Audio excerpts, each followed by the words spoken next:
안녕하십니까?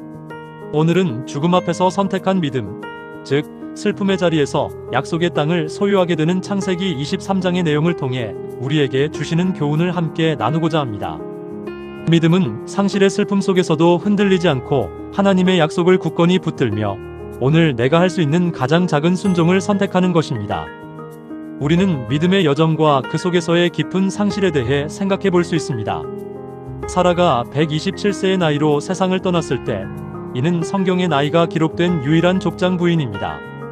약속의 땅 가나안 헤브론, 곧 기럇 아르바에서 벌어진 이 상실 앞에서 아브라함은 깊은 슬픔과 애통함을 느꼈습니다. 믿음이 있다고 해서 아프지 않은 것이 아닙니다. 사랑하는 사람의 죽음 앞에서 슬퍼하는 것은 믿음이 없어서가 아니라 지극히 당연한 사람다운 모습인 것입니다. 이러한 무너진 현실 속에서 아브라함은 중요한 질문에 직면하게 됩니다. 사랑하는 아내의 죽음이라는 현실은 그에게 땅 한 평 없는 나그네여 거류하는 자라는 자신의 처지를 더욱 명확히 인지하게 했고 당장 아내를 묻을 묘지조차 없는 상황에 처하게 했습니다. 죽음이라는 거대한 현실 앞에서 과연 하나님의 약속, 즉 너와 내 후손에게 이 땅을 주리라 하시며 하늘의 별과 같은 자손에 대한 언약이 여전히 유효한가 하는 물음이었습니다. 아브라함은 슬픔에만 머물지 않고 현실의 문제인 매장지 확보에 직면하기 위해 발걸음을 내딛습니다. 믿음은 단순히 감정을 억누르는 것이 아닙니다. 아픈 가운데서도 하나님의 약속을 이루기 위해 오늘 마땅히 해야 할 일을 시작하는 것입니다. 아브라함은 헷 족속과의 성문 앞 증인들과의 공식적인 협상에 나섭니다.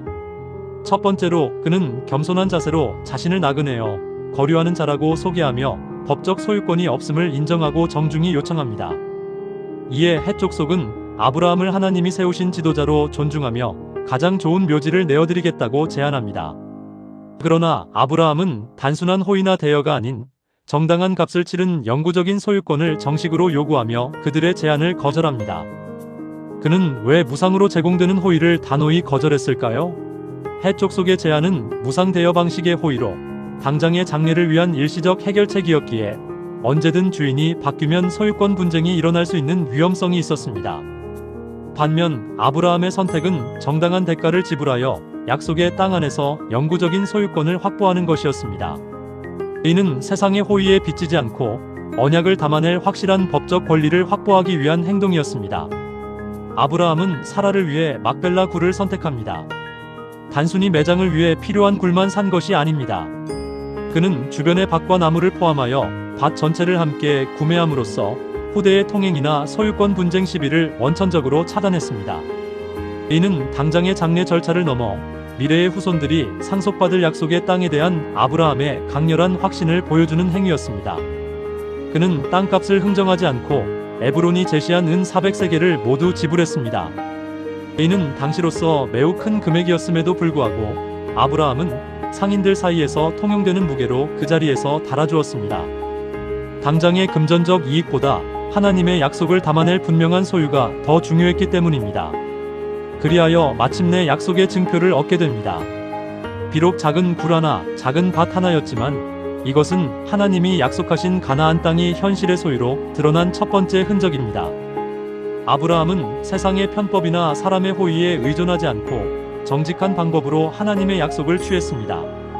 이로써 소유가 확정된 것입니다. 이 작은 무덤은 믿음의 자취가 되어갔습니다. 깊은 슬픔과 죽음의 자리로 시작되었지만 훗날 이 작은 굴은 사라, 아브라함, 이삭, 리브가, 레아, 야곱 등 이스라엘 족장들이 묻히며 영원한 약속을 대망하는 소망의 장소가 되었습니다. 하나님께서 안 계시는 것처럼 느껴지는 죽음 같은 현실 속에서도 하나님의 일하심은 결코 멈추지 않습니다. 막벨라 굴의 죽음을 넘어 하나님은 마침내 예수 그리스도의 빈 무덤과 부활을 통해 그 영원한 생명의 약속을 완전히 성취하셨습니다. 사랑하는 여러분, 우리는 지금 무엇을 더 크게 보고 있습니까?